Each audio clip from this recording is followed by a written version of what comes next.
Would I be the a-hole if I asked my daughter to return her inheritance? I have two sons and a daughter. All of my children are college-aged. My first son wanted to study medicine, and medicine is very expensive. After he finished high school, my husband got sick and my firstborn daughter Janine took over the business.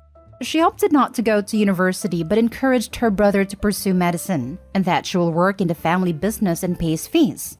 Her other brother also wants to pursue medicine, so Janine agreed to pay for them too. That was 6 years ago, and all of her siblings are finished with their studies and doing internships. My husband's health has also improved, but my daughter still runs the business. My daughter decided to move to Canada since all of her siblings have become self-sufficient and my husband and I have saved for retirement. I was talking to my husband and he was thinking about writing a will. He decided that from the sales of the business, Janine will receive 70% of the money and her siblings will share the 30% left equally. His reasoning was that the business paid for the medical school fees and it is expensive. Since Janine did not go to medical school and worked in the business, she should get all of the money. I do agree that Janine put her life on hold for her siblings, but she is getting married to a very rich man who will take care of her. My sons, on the other hand, will need money to get married and they all want to stay-at-home wives. I can't seem to change my husband's opinion. I think that they should all share the money equally. Janine has a very strong business sense. She changed our company. Before, it was making 1 million profits in a year, but when she took over, it started making 3 million. She can start her own business, and I know she can make it thrive. Meanwhile, the money doctors making during their internship and residency is very low. I tried to explain this to my husband, but all he says is they should start eating ramen noodles and stop relying on their sister. I have decided to ask Janine to give her money to her brothers after her dad transfers it. So would I be the a-hole if I ask that of her? Now for the top comments. You're the a-hole. She already sent the rest of your kids to college for you. Now you want her to get less inheritance? At what point does she ever get a return on her hard work?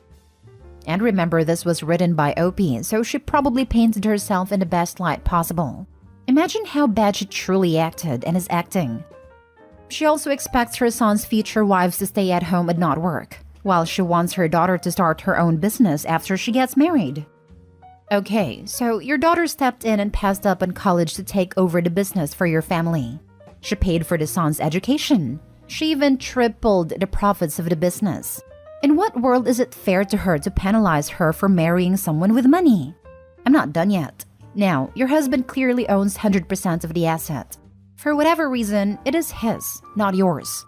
In what world is it fair to go around him and try to ensure his asset isn't divided as he has planned for it? Not sure why you love your sons more than your daughter. The supposed justification that doctors don't earn enough, but yet they plan to have stay-at-home wives, is a complete load of crap and you know it. You don't love your daughter. You do love your sons. You have a chance to at least avoid pointing this out to her here. Your interference will accomplish nothing but hard feelings within your family. You're the a-hole. My God, woman, you are truly the a-hole here. Your daughter did what she could do to help out the entire family. 1. She helped her father when he was ill and continued running the business so you and your husband would still have a roof over your heads. 2. Your daughter sacrificed her own personal interest for herself by not attending university to help the family. 3. While working for that same business, she was able to increase profits for her father's company and assist her brothers in gaining an education to pursue careers as doctors.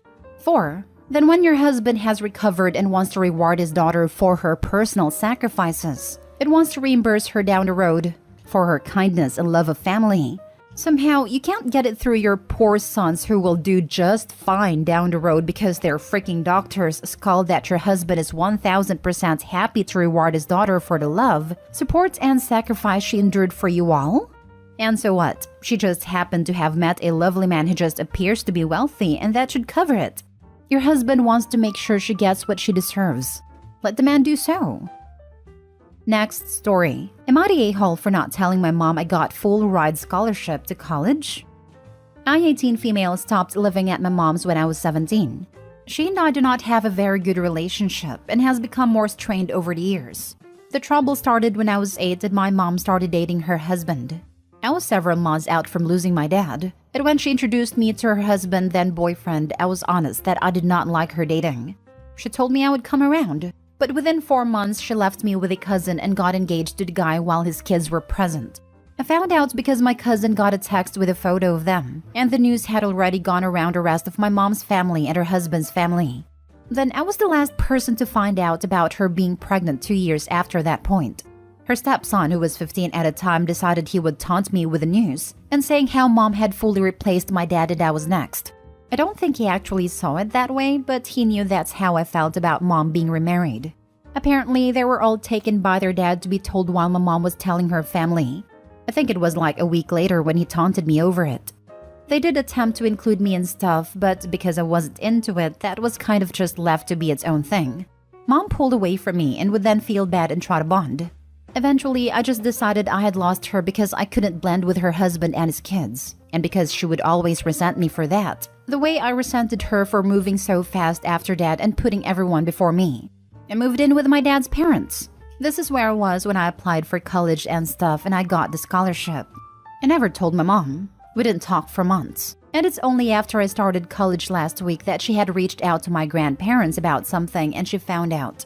She was upset, furious, all the stuff, and she asked how I could leave her out of something so huge, because she would have celebrated the news with me. I told her I didn't really consider her part of my life anymore, and just like she had moved on from her life away from me, I had done the same away from her. She told me it was different and I was being cruel. Her husband took over and demanded I go to them and discuss everything as a family so that my mom could have the life she deserves and have her kid treat her right instead of being selfish and spoiled. I never set out to hurt my mom, but I did stop thinking about her role in my life after I moved out. Am I the a-hole? So that my mom could have the life she deserves and have her kid treat her right instead of being selfish and spoiled. That right there says it all. It still isn't about you. She/they're still only thinking of themselves. And how dare you not submit to them? Not today, Holopi. I hope you have a good time at college. Yep, stepdad sounds like a piece of work. What's that? You put in the effort to get a full ride scholarship to college? How selfish and spoiled you must be. It's clear that neither of them intended to put up money for college if Opie had already started by the time they found out, and then they chose to be mad about it rather than happy for her. Interesting emotional choice to say the least. I wouldn't be surprised if they heard she was in college and reached out because they wondered how she was paying for it. Not out of desire to help, but to figure out if they might be entitled to it. I think mom wanted to make a big online brag about her daughter getting a big scholarship. My absent parent complained that no one was congratulating him over the accomplishment of the child he hadn't spoken to for years. Like he had anything to do with it. Not today, home. She didn't do the work to keep you in her family, so yeah, you aren't part of her family. Why would you tell her when she isn't part of your life? Congratulations on your scholarship. I know that must have taken some work. It's interesting that your mom is upset not to know about your scholarship, but had no discussion with you about your plans after graduation. That seems so basic a discussion. Hey, what are your plans? Communication is a two-way street. If this assumption is correct, she never asked you your plans. Then not today, hole. We hadn't talked in months, so no, she never asked me plans for college or anything. Not recently anyway. When I was 15, we got into a fight about it, but otherwise nothing. She abandoned you. She doesn't get to have it both ways. You can't abandon a child and then be a priority to the child. She sounds insufferable. Not today, hole. Just go no contact with her and walk away. Next story. Am I the a-hole for wanting my parents in town but not at my house while I'm adjusting to life with a newborn? I'm 24 female. I'm currently pregnant. Due in December. I live with my fiancé Dan in the town where I grew up. I have a great relationship with my parents, but they had me quite late in life and they're both retired now, living in a beach town in the south. When they moved out, they sold me the house I grew up in well below market value, in exchange for me hosting them when they needed/wanted to come into town. It's been like that for 2 years. They've been here a bunch of times for 3 to 4 days at a time, and it's been a good arrangement, I think. Now, yesterday, I was talking to my mom about the birth, and I brought up that I would like her to be in town when I give birth, and to stay for a few weeks after. Dan has no relationship with his family, and I'm an only child, with only a couple of very elderly aunts and a few cousins I don't have much of a relationship with, so we don't really have much in terms of a support system. Therefore, I'd love for my parents to come here and help around the house with the baby, offer me the emotional support I know I'm going to need, etc. My mom was excited that I was asking her to do this and said that she'd be okay with staying with us for a few weeks while we adjusted to the baby. I then told her that I didn't mean her staying with us, just in town, as I believe Dan and I are going to need and want alone time to adjust to the baby. My mom was a little offended, saying that she wasn't going to bother us and she was going to help out. But I told her it was nothing personal. I just preferred if she got a hotel or Airbnb or something. My father then intervened, having been somewhere within earshot, and said that accommodation was going to be really expensive around that time of the year. Our town has a very big Christmas market, and he wasn't going to spend thousands of dollars when I was asking them to come. And it had been our agreement when they sold me the house that they could stay whenever they wanted. Which is fair, but I don't think that having a newborn at home is just a regular time in someone's life. And it's not like I ever complained about them coming over before. I just don't want them in the house, but I do want them in town. And I feel a little sad that they're putting money above me and their grandson. My mother hung up the call trying to appease the situation, but then sent me a text saying that her and my dad were a little upset over the whole thing, and that they thought I wasn't being reasonable. When Dan got home, I told him all this and he kind of sided with them, saying that they should be allowed to stay with us. But I still don't think it makes sense as we are going to be needing our alone time. Was I the a-hole here? Now for the top comments. You're not the a-hole for wanting privacy with your husband as you adjust to being parents. But you're the a-hole for asking your parents to come, but stay at a hotel without offering to pay for it. Sadly, you can't have your cake and eat it too. Wanting support is understandable, but if you want them near but not at your home, you need to pay for it. It's unreasonable to ask them to foot the bill. It's understandable to want privacy and time to adjust, and you are not obligated to have anyone in your home that you do not want. But I'm astounded by your entitlement. You want your elderly parents to spend thousands to stay in an Airbnb for a month during holiday season and provide you with emotional and practical support while you adjust to parenthood? Have you forgotten who's doing who the favor? You're the a-hole. You're the a-hole. Either let them stay at your house or pay for their hotel/B&B/whatever yourself, or don't expect them to visit. They're doing you a favor. A second favor at that, since they already sold you their house at well below market value in exchange for your letting them stay there when they visit. I'm not saying you're an a-hole for not wanting house guests when you have a new baby, just that you can't demand that they visit for an extended period to help you, but insist that they pay their own way. She also wants them there to help with housework. She's asking them to come over and clean the house they're not allowed to stay in, then leave to go back to the hotel she expects them to pay for. The audacity of some new parents. I'm actually flabbergasted. The entitlement reeks in this post. Imagine being a parentless, infertile, homeless woman with dreams of becoming a mother, having a roof over their head. This has check your privilege all over it. Last story. Am I the a-hole for telling my sister-in-law she's ruining her relationship with her newly adopted son? My sister-in-law, my husband's oldest sister, and her husband have been foster parents forever. Just recently, like the past 3 months recently, one of their longtime foster kids officially became their son after living with them for 4 years. And sister-in-law and her husband have decided they are changing his first name because it's too weird and not a real name. Given his name is incredibly uncommon, and not my kid, I won't share it, but think of something along the lines of word names that relate to the ocean.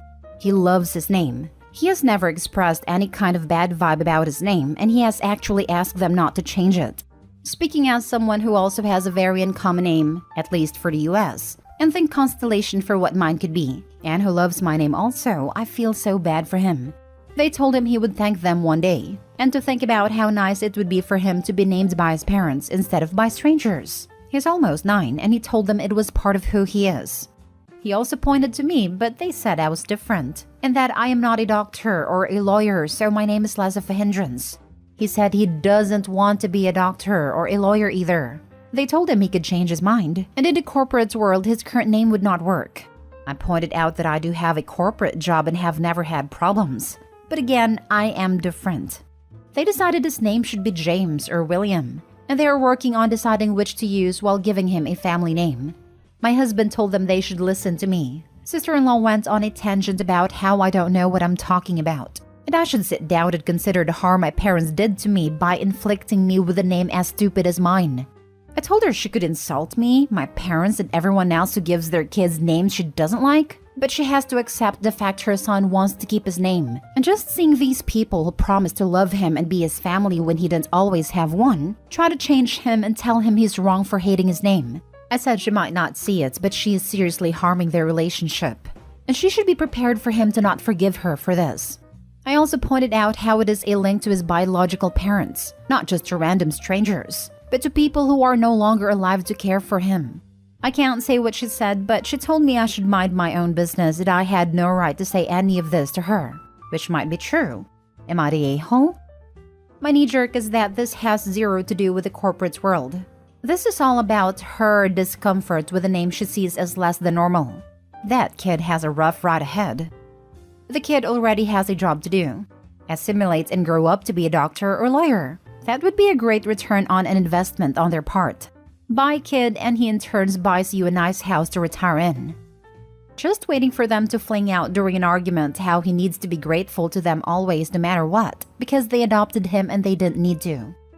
I mean, that is an easy fix, even if they change it. Tell the kid that he doesn't have to respond to a name he doesn't identify with, and he can change it back when he turns 18. When my mother started calling me by a nickname I didn't like, I would simply pretend I didn't hear her until she got frustrated and used my real name. Opie should start saving money and offer to give it to him when he's 18 as a birthday gift.